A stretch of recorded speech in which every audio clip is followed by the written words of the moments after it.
Today, we'll be talking about the long delayed proposal to break up Google in a case that has been long running for many, many years.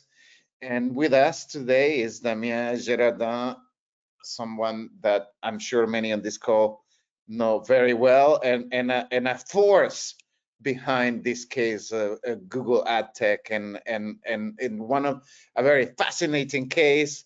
And we have I would argue, one of the best people to talk us through his experience working with a complainant on the case, one potential landmark case that will test powers that the commission has held now for a while, but it's never exercised when it comes to forcing the structural separation of one of the largest and most powerful tech companies today. Thank you, Damien, for speaking with us today. Thank you so much for having me. Let's just start then from the beginning, Damien. I'm interested in, we, regardless of the way of where we work and what we do, we like stories. We not anecdotes. We like people to tell us things that we didn't know. So, Damien, what has been your involvement on this case? And maybe it would be interesting for you to flesh out what the case is as you see it and why it's important. Yeah, so I mean, this case is certainly one of the most interesting ones I've dealt with in my life. And when I say case, it should be cases, because the EC one is only one of the multiple cases in which I'm involved. Perhaps what I could do is to give you a 3-minute historical perspective on the case, because it has a long history. So I think everything started about, I think, 8 or 9 years ago with a request from a client, a well-known global publisher, to look into Adtech. And I must say, I didn't have the first idea of what Adtech was. And I still see myself in a conference room in New York discussing a variety of concepts. From ad servers to DSP to SSPs to header bidding. And I was there with a few economists, and we were looking at each other thinking, oh my goodness, this is really tricky. And the client was fortunately well-resourced and literally taught us what this was about. I spent several weeks learning bit by bit the various aspects of Adtech. And then what I decided to do with a younger colleague of mine at the time was to write some papers so that we would sort of make the whole industry more accessible to regulators and to all sorts of interested parties. And that was an interesting strategy, because I think it really triggered the interest of a lot of people, which could understand what was this about, what this was about. And then, we went to see the European Commission with that company, and the European Commission was not really interested at the time. It must have been 2018 or something. I don't remember exactly when. We faced the case team, and they kind of said, well, that looks complicated. We're very busy. I mean, all the excuses that they can come up with when they don't want to take your case. And then we did a bit of a roadshow across national competition authorities to see which one would be interested in looking into this. And the French competition authority was very excited. Because they had done, I think, a sort of market study on Adtech, and they really wanted to do the case. So we worked with them, and they delivered quickly. We filed a complaint in 2019. We got a decision in 2021, and that decision was a good decision in the sense that it, established very clearly the problems, the anti-competitive issues raised by Adtech, and so that was very helpful. However, the remedies that had been offered by Google were completely unsatisfactory. These were behavioral remedies, extremely complicated. Even by that time, I found them very complicated. And so we thought, look, this is not enough. And then we decided to file a complaint to the European Commission, this time not on behalf of that publisher, but on behalf of the EPC, the European Publishers Council, which basically is a trade association representing a large number of European publishers. And by then, the Commission was actually quite keen on doing a case. I think they were a little bit jealous that the French had done it, and it looked really interesting. And so we filed a complaint, and things moved very quickly. And then, another client of us, another news publishers, wanted to file something in the UK, so we filed a complaint to the CMA in, I think it was 21, 22, some, around that time. And so basically, we had, three cases running. One was the French case with a decision in 21, and then the EC case and the CMA case. One thing we had done as well with the French decision was to seek damages. So we decided to file a collective action against Google in the Netherlands and another one in the UK. We've been working also with Swiss lawyers and Australian lawyers to seek damages in their jurisdiction. Now, where do we stand?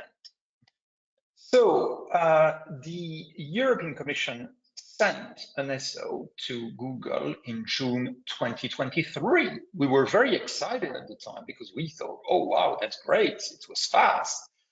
We may get a decision, by the late 23, early 24.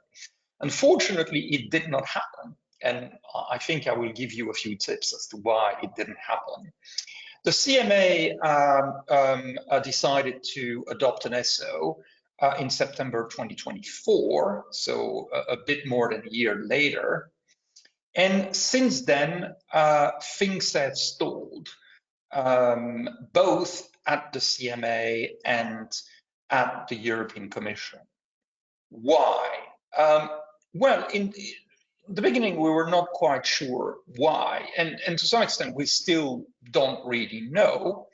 But I think what happened is that the European Commission decided to wait and see what would happen with the DOJ case in East Virginia, because I suppose, the EC felt that it was better to wait for that judgment to be adopted so that they could align with the US. And so this judgment was adopted now several months ago, and then again we had good hopes that the EC decision would be very quickly adopted, and we still don't have it now. Why don't we have it now? I don't know, but I suspect that they're still waiting for the remedies, because then once they know which remedies have been adopted by the court in the US, they could align on these remedies. And we know that the remedies trial will start in September. So with a bit of luck, it's supposed to be a quick court. We might get a remedy decision towards the end of the year or something along these lines. That being said, nothing forces the Commission to wait. They could go ahead. Many times they've been ahead. But I suspect this is what keeps them waiting, and the CMA will go after the EC, I believe. And lots to flesh out there. Thank you for a very comprehensive introduction. There's the politics, the timeline, the jurisdictions. I remember even at some point a few years ago that you kindly introduced me to one of your colleagues, and they gave me a lecture on sector or the Adtech, which I have to confess, I still find very complicated. But with many things, it's both complex and it can also be terribly simple. Can you flesh out and explain to our audience what is the case about? So, these cases are essentially about self-preferencing, which is a well-known concept in EU competition law. I think the first major illustration of self-preferencing was the Google shopping case, although I've always claimed that self-preferencing is nothing new. Vertically integrated companies, have been engaging in various forms of leveraging for as long as antitrust has been in existence. But, so Google is present across the Adtech stack. And what is the Adtech stack? Well, it's the technologies that are used by publishers to sell their inventory. What's the inventory? These are ad slots that can be filled with an ad every time someone like you and me go online, right? So if you go to a major newspaper, you will typically see an ad for a new car or for jewelry or a sport event. Well, these slots are filled in real time, through Adtech technology. So these slots are like the empty billboard, if we were to think about it, on the high street. Is that the equivalent? It's a bit the equivalent because these are display ads. So basically, it's to be distinguished from search ads, right? Search ads is what you see on Google search. But in both cases, it's based on auctions. Advertisers will bid for keywords.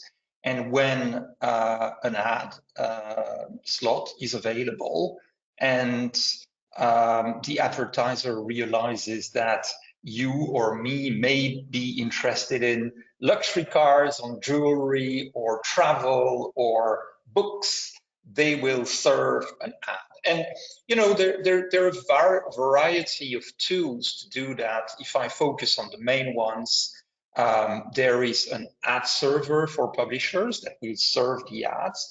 There is, typically on the other side, you've got what is called a DSP, which is aggregating demands from advertisers.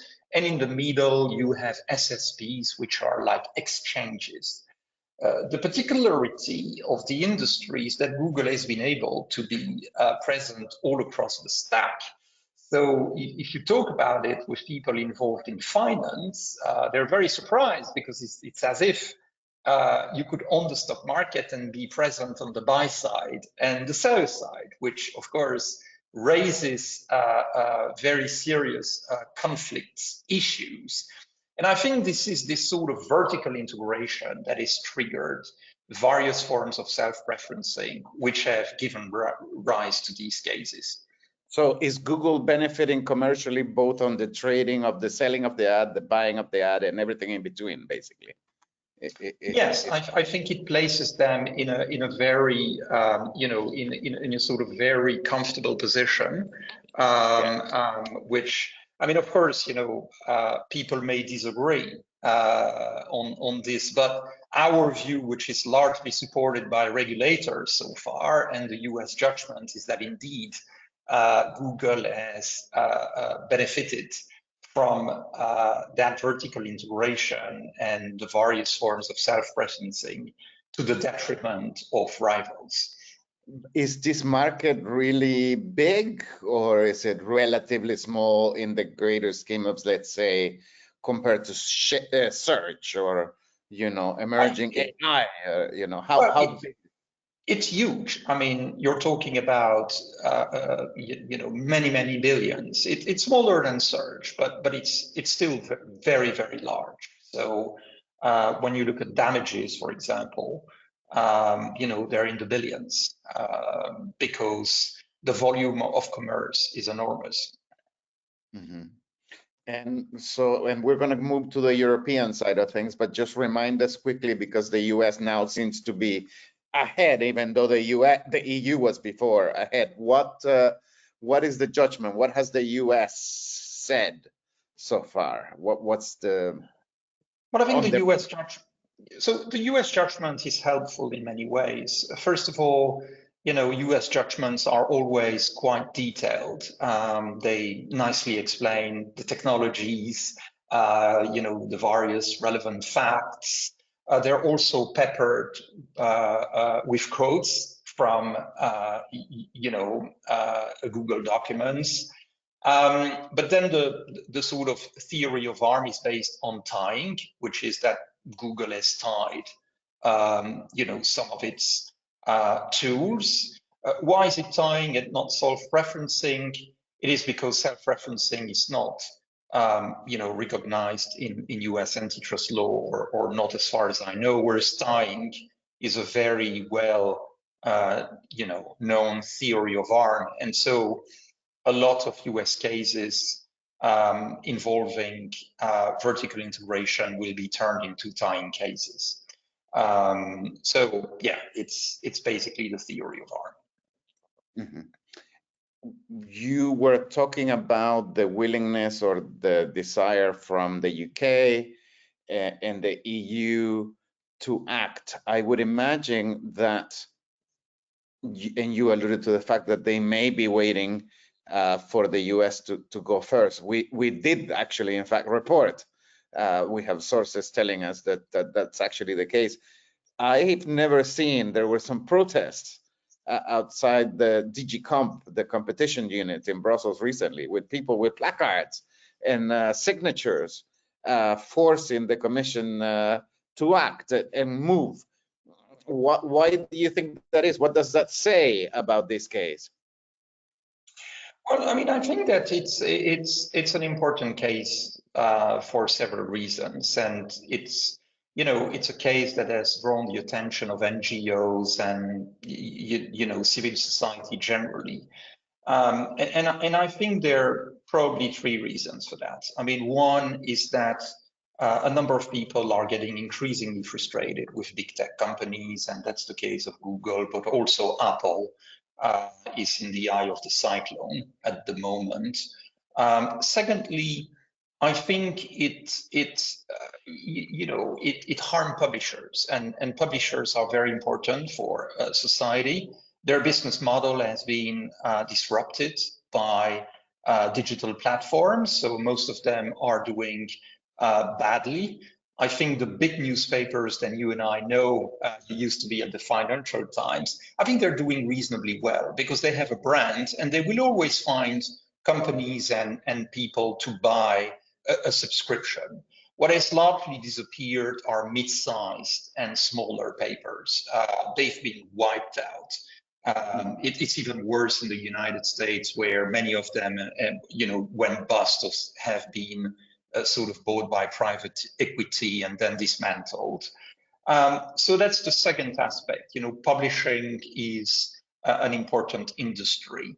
The third thing is that it's one of those cases where the European Commission is willing to go for structural remedies.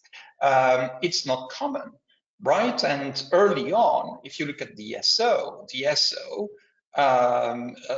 says very clearly, I cannot tell you what's in the SO, but the press release was quite clear that the Commission was thinking about structural remedies. And I think there's a great appetite for these remedies, because I think that many people, believe that a big fine and behavioral remedies will not do the trick. And I tend to agree with that. And I know that because I was involved in the French case, and the behavioral remedies that were proposed make no difference, zero difference. I've spoken with a lot of publishers. In this case, what sort of things are in place now from the French? Oh, I could not even describe them to you because, I mean, first of all, it dates from 4 years back, and then I've lost touch with the implementation. But there were various commitments to not do this and to do that, but it was really encoded language. They haven't made a difference, it sounds like. Well, I mean, I'm still regularly in touch with French publishers and Adtech intermediaries, and they told me that it makes no difference. First of all, because it took a very long time before these measures were implemented, and then I mean, we haven't seen any major difference in the marketplace. What has Google said in its defense all along, or in the French case, or in relation to the Commission's case? Well, I think you know that Google is you know I've got a lot of cases against them, so I see the same arguments time and again. I mean, the main strategy is to deny and delay, right? So let's say we're not doing this, and to try to delay as much as they can, right? Because in the meantime, they still make a lot of money. And then by the time some remedies may be adopted, they may be useless. That's the reason why the DMA was adopted, is because there was this feeling that antitrust was too slow to make a difference. So that's one of the strategy. The second strategy is to say, well, you know, we offer a lot of innovation.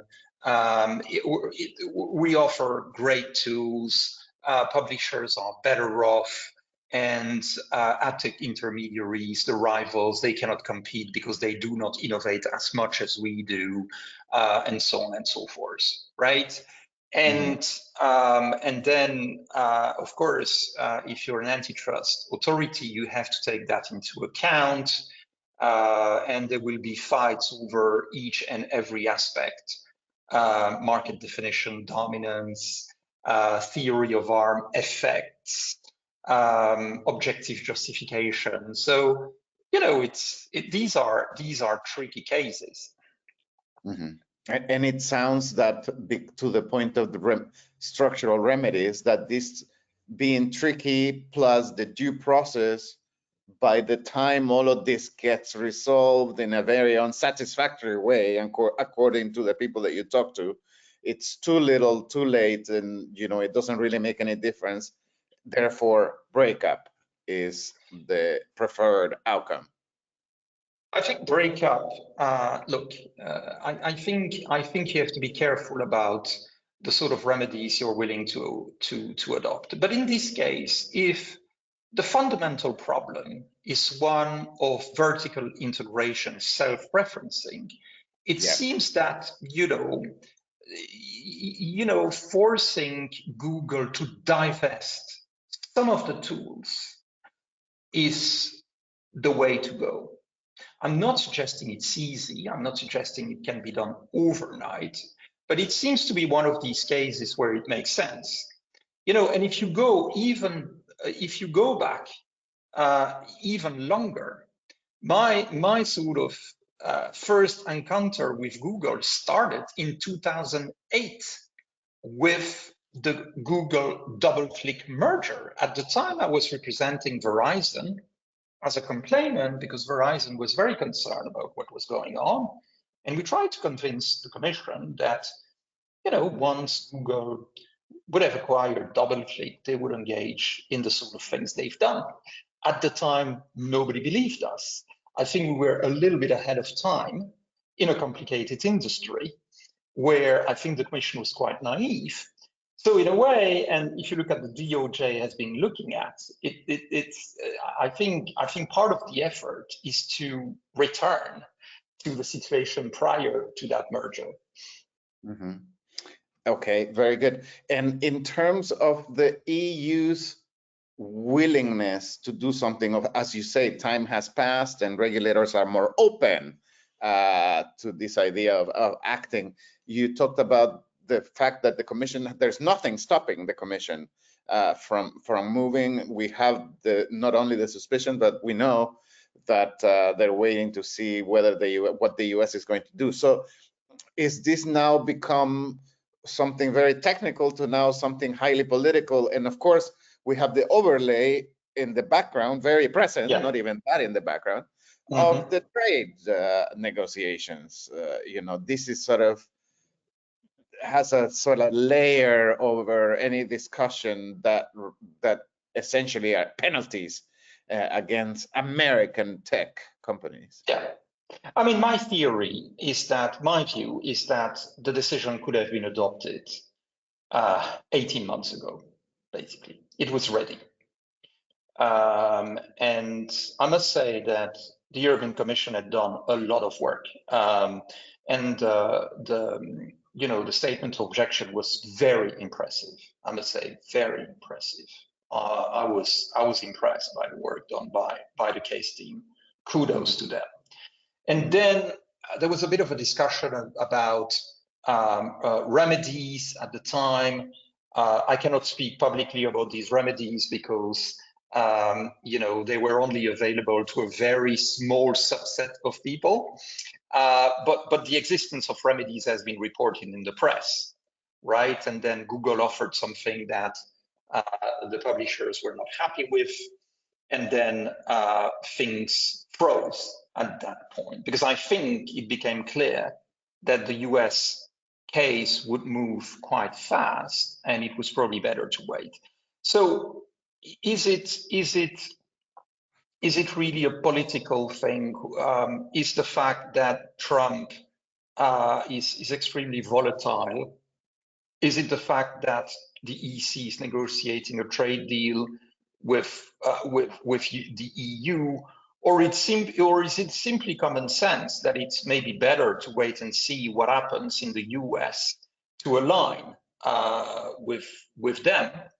I think it's probably a combination of various things, and I'm not privy to commission meetings, but I think there is a bit of both. I think they have to be a little careful about what they're doing, although, to be honest, my view is that appeasing the US administration may not deliver much. But at the same time, I think they're also quite keen to see what's going to happen in the US.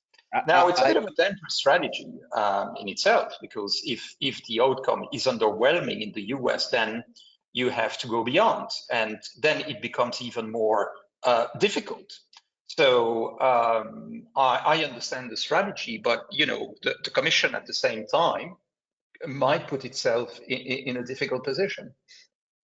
It's quite tricky indeed. I've been following sort of like the mood music or the rhythm of these investigations for a few years now, and it happens to be that I've observed that an ESO comes one summer, and then the following summer we have a final decision implementing basically what the ESO said. In this case, basically, it didn't happen. Some might argue that this puts in regardless of what the Commission will do next, it has put the Commission in portray them as weak. What would you say about that? Well, I don't like to put labels on the Commission. I realize that it's a tricky institution, and I don't think it's helpful to describe them as weak or undecisive. I think they're doing the best they can.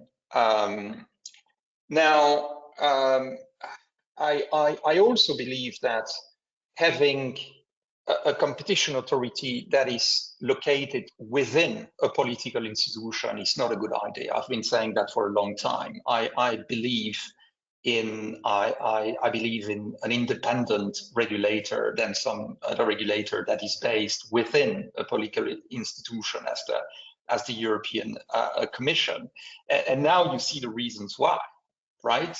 But in the meantime, they have adopted courageous decisions, right? I mean, it's not as if they had done nothing since June 2023. They have adopted decisions against, Meta. They have adopted several DMA decisions. So yeah, I wouldn't label them as weak.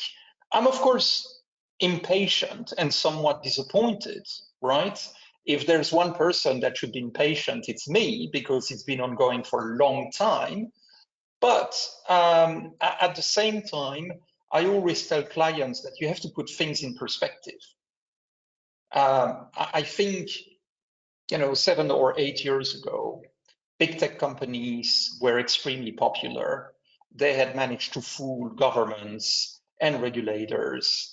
And now I think that there's much more control and things are moving. I mean, if you think about what's going to happen within the next 12 months, I think you will have a decision, a remedies decision from the US on top of a liability decision, which is already there. You will have an EC decision. You will have a CMA decision. You might already have some damages decision because some cases, not in the Netherlands and the UK, but in countries like Switzerland, are moving fast, and so on, right? So it's not as if Google is in a very comfortable position. I don't think so. No, interesting. And in terms of what these remedies might look like, and I know you cannot talk about the things that you have seen, but talk us through the scenarios of how is, what does it mean essentially to break up a company in this context? Yeah, so I think, breaking up means simply divesting things, right? And there are actually two main scenarios. One scenario would be that they divest GAM, and GAM, Google Ad Manager, is basically made of DFP, which is the ad server, so it's on the seller side, and the SSP, which is the exchange. So basically, you take these two bits out of Google. Another scenario is that you only divest the exchange. Now, if you look at what the plaintiffs are, the DOJ and the states are demanding in the US, they're demanding for first an immediate divestiture of the exchange, which is the SSP, and then a phased divestiture of the ad server for publisher in 3 different stages. These are pretty ambitious remedies because on top of that, you have behavioral remedies that are designed to complement the structural remedies.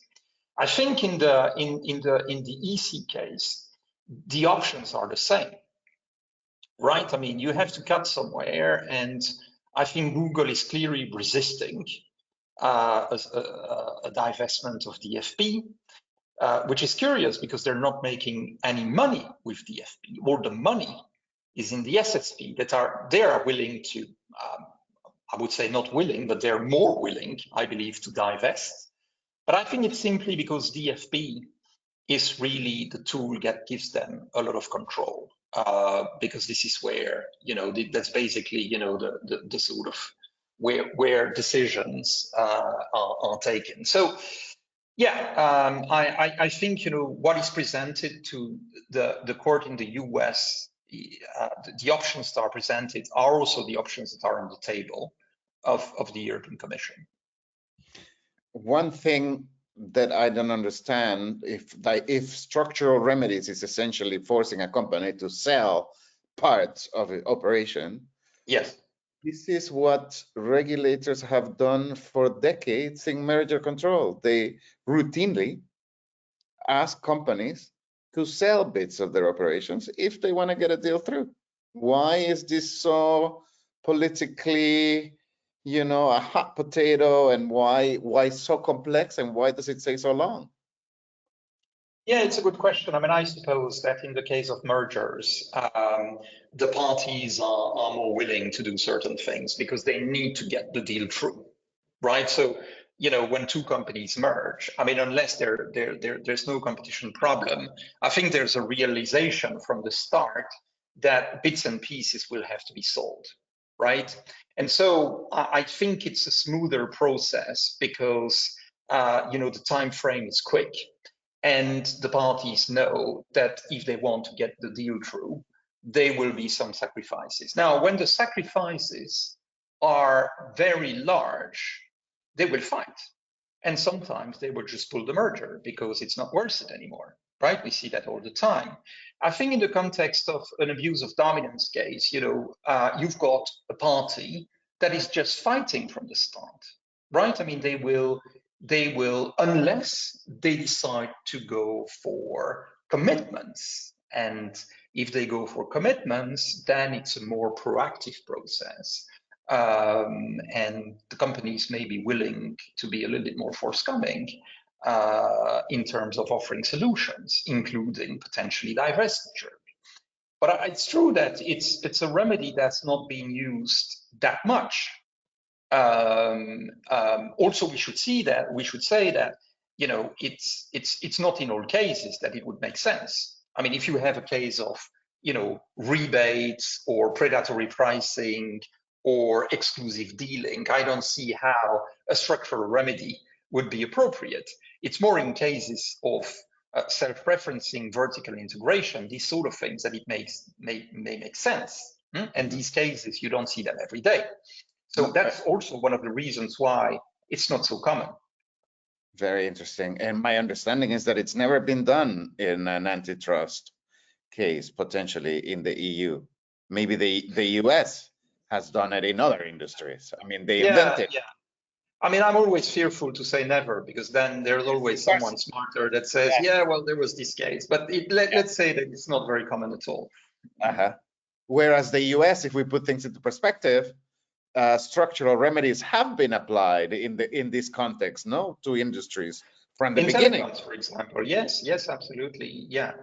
And what has been the effect in those industries? Do we have any evidence that these things work, or are we just pushing for structural remedies because it sounds tough, it looks good, but it will not get us anywhere anyway?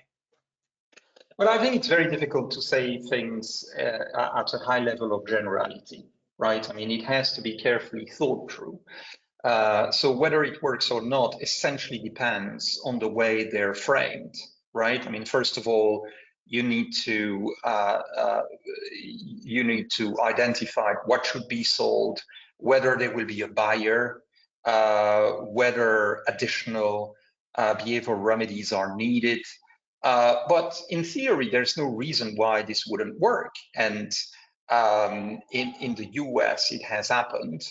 Then what you see sometimes is that there's structural remedies, and then the market moves, and then some bits will merge with each other, and then you've got some degree of concentration coming back at some point. But I think if it's done carefully in the right cases, I don't see any reasons why this would not be a good approach. Do you think that we are likely to see a pushback? Obviously, of course, companies push back, but is there a possibility where we can have a halfway house remedy whereby Google decides or is forced to sell whatever bit, but to keep them or to have some oversight at an arm's length system somehow that does not a complete cutoff, but that is still a dotted line between the mother company and this bit? I think everything's possible. And, one of the difficulties in these industries is the asymmetry of information between Google and the regulators. So Google might say, look, this is not technically possible. And even if it were possible, this will take 10 years. Okay, how do you know whether this is accurate or not?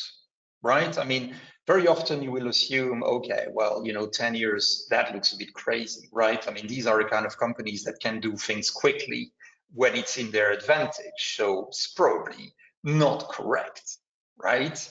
But still, there are all sorts of things they know and you don't. And so that makes things difficult. Also, there is a point where you might want to adopt a decision and draw a line because it's been ongoing for a very long time, right? So these are complex dynamics. And it's possible that we end up with something that is not a clear cut, but it's too early to tell. Let's not forget that the remedies would have to be market tested and so on. So lots of things can still happen. something not clear cut, I would imagine, for people who have worked on this case for years, nearly a decade now, might be hugely disappointing. Well, I think, you know, that the problem I have is that I don't trust Google anymore. Not that I dislike the company. Let's face it, they have good products and I use many of them on a daily basis. So I've no personal dislike for Google. And they've got lots of smart people and they do lots of good things. The thing is that if you're like me and you've been looking into this for a long time, there have been many instances where Google said, oh, you know, we're going to move away from these bad things. And they come up with something new, right? Adtech there's been an evolution. Like every other year, there was a new tool replacing the old one. And the new tool was always presented as something wonderful, right? Solving all the problems. And then when you unpack you know, the new tool, you realize that it's another scenario of heads I win, tail you lose, basically, right? So I've really lost trust in their ability to draw a line and become good citizens when it comes to compliance. Because of the asymmetry of information, because of the temptation to cheat, because monitoring is extremely difficult, right? I mean, you cannot have a compliance officer behind every person at Google. And also because very often, let's face it, once the remedy has been adopted, especially if it's behavioral, the commission loses interest. They move to a new case, right? So I'm not that convinced that many of the remedies are necessarily well implemented. So the advantage of something structural is that you do it and that's it. Yeah. No need for monitoring and so on. And I think we've reached a point where many people have lost trust in behavioral remedies for all these reasons. Yes, very interesting. We're actually, as we reach the last 15 minutes or so of our conversation, Damien, we're getting questions from people listening, which is great. So I'm going to read out. There's some specifics to the Adtech case, and then there's more general big picture.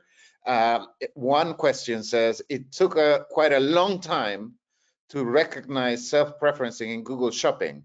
Despite the ineffective behavioral remedies, to your point that you were alluding to, and the fact that is now prohibited under the DMA, there continue to be complainants. So what's your reaction to that? More than a question, is more an observation, I think, from listeners. Yes. Yes. I mean, again, we're talking about markets that are very difficult with an asymmetry of information. It's difficult to be a regulator because, you know, you're told a certain number of things and it's difficult to know. And then there are trade-offs. It's not easy to make everyone happy, right? Everything you do will have beneficiaries and people that are very upset, okay? Do I think that the behavioral remedies worked well? No, I don't. Do you think that Article 6.5 of the DMA solved things? No, I don't. And there is a pending investigation.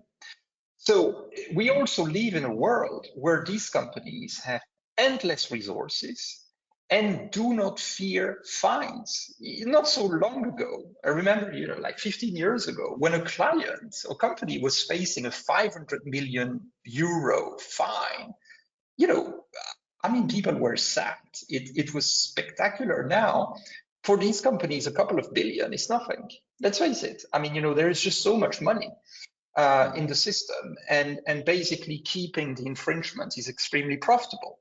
So we're dealing with companies that are not that can resist compliance, right? And for one person like me, they're like 25 on the other side or more, right?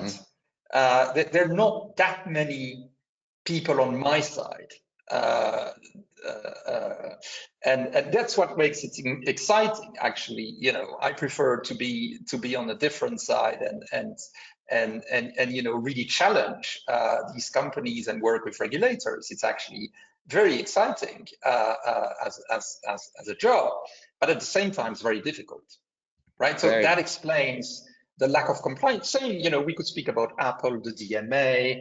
It's the same nonsense. But sticking to this particular case, we have another question. What are the risks to publishers and other ad techs in the case of a separation of DFP, ADX, or all of GAM? If we delingo this, let's just say of the different units and bits that we talk about, could the cure kill one of the key patients? Is the question. Yeah, that's part of the propaganda, right? I mean, we've seen this for a while, is to say, oh, we shouldn't do it because, they will be worse off. At the same time, I don't think Google does care very much. If you look at AI overviews, once again, it's just destroying the publisher's business and things like that. So it seems now that after taking advantage of publishers and destroying them for years, they're kind of saying, "Oh, but the cure should be worse than I don't believe in that." Now you have to be careful because, of course, there could be unintended consequences. But just to say, as a matter of principle, "Oh, this is going to be worse," I don't believe that. And why not? Why not? Well, I think why not? Because we don't even know what the remedies will be, right? And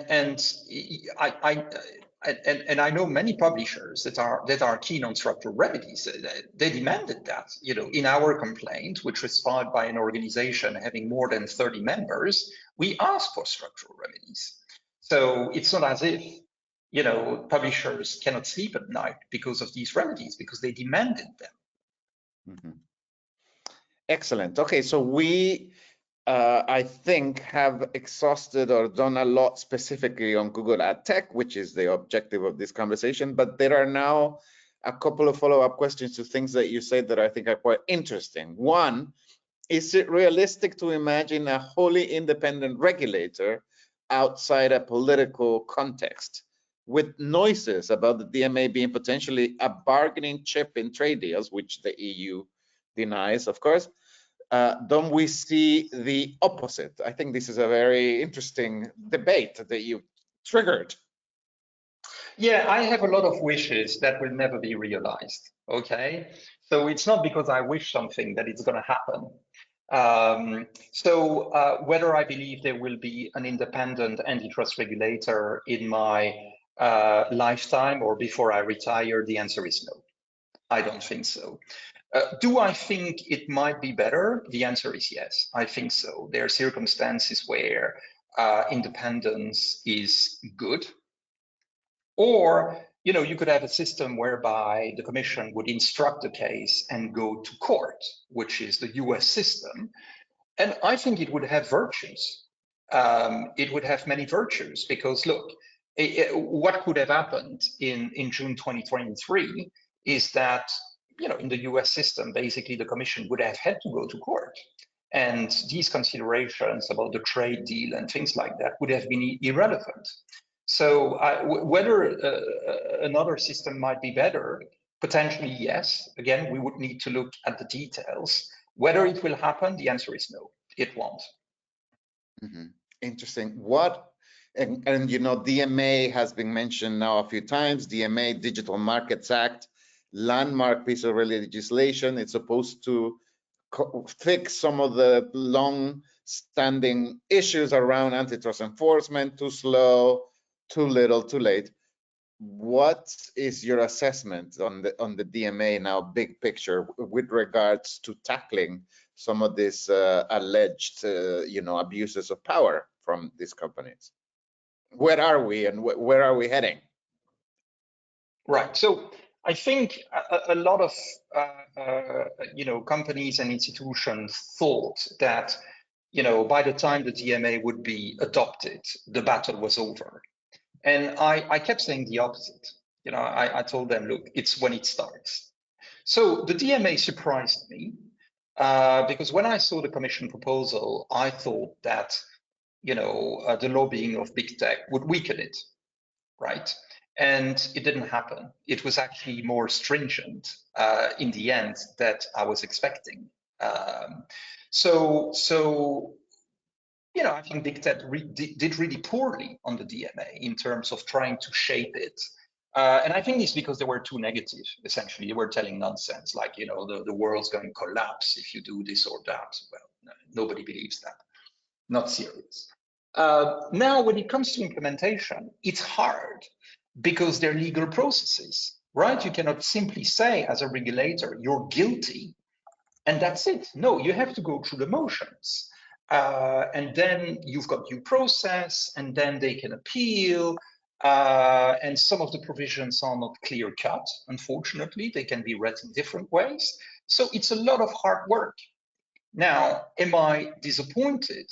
No, not yet, because I knew it would be that way. Those who thought that having the legislation in the books was the end of the story are disappointed, and some of my clients are disappointed. But I knew it would not be the case. So at this point, I realize it's tricky, but I'm not disappointed. I think the Commission is quite active. They're very motivated. They're very hardworking. And we're seeing decision. And let's not forget that these guys cannot breach the DMA too many times, because in case of recidivism, the sanctions become really spectacular. I also think that the next frontier will be private litigation. I'm a big fan of private litigation. I like to go to court. And I think at the moment, a lot of companies are in a wait and see mode. Let's see what the Commission will deliver. But if there's no delivery, I think there will be some degree of private litigation. There will be damages litigation. There will be all sorts of things. So I'm not disappointed because my expectations were limited. So it sounds like they are in line with what you expected, but now you're talking about litigation, and I think maybe this is a good way to end this conversation and what the future might bring. As I understand that litigation comes on the back of actually having the DMA in the first place. This litigation could not have come about in the absence of this legislation, so it's good. Yeah, I mean, I think complain and litigate. It is. Well, you know, private litigation is something new in the European Union, especially damages litigation. So it's an evolving scene. The regime is very active in the UK, in the Netherlands, France, Germany, Spain, starting Portugal, Italy. So this is something that is developing. But now you've got a new tool, which is a tool that is much easier than antitrust, because in antitrust, you have to go through market definition, dominance, effects, and so on, whereas the DMA is, of course, based on per se prohibitions. So as a litigant, I think the DMA offers a better tool. I think we'll see some of it. I think for the Commission, it could be helpful as well, because it would be sharing the burden of enforcement. They can, of course, step in. They can provide an amicus curiae to sort of, you know, steer the process in what they think is the right direction. Yeah, so litigation could be quite effective, especially on issues that are politically challenging for the Commission. Where the Commission may be timid for good or bad reasons, the court doesn't care about politics. They care about the law. So if you've got a good case, you might, you know, get what you want. Of course, there are issues with litigation. It's very expensive. You have to be courageous to litigate, right? If you do it on an individual basis, you will always be concerned about retaliation. So it's not as if, you know, companies can just go to court. No, many of them are very careful or fearful. But there's still something there that might be useful at some point in time. Damien, I've really enjoyed our discussion, and I'm sure our listeners have as well. And certainly not the last time that we talk about all these fascinating topics. No, probably not. And thank you so much for the kind invitation, Javier. It's always a pleasure to talk to you about these things.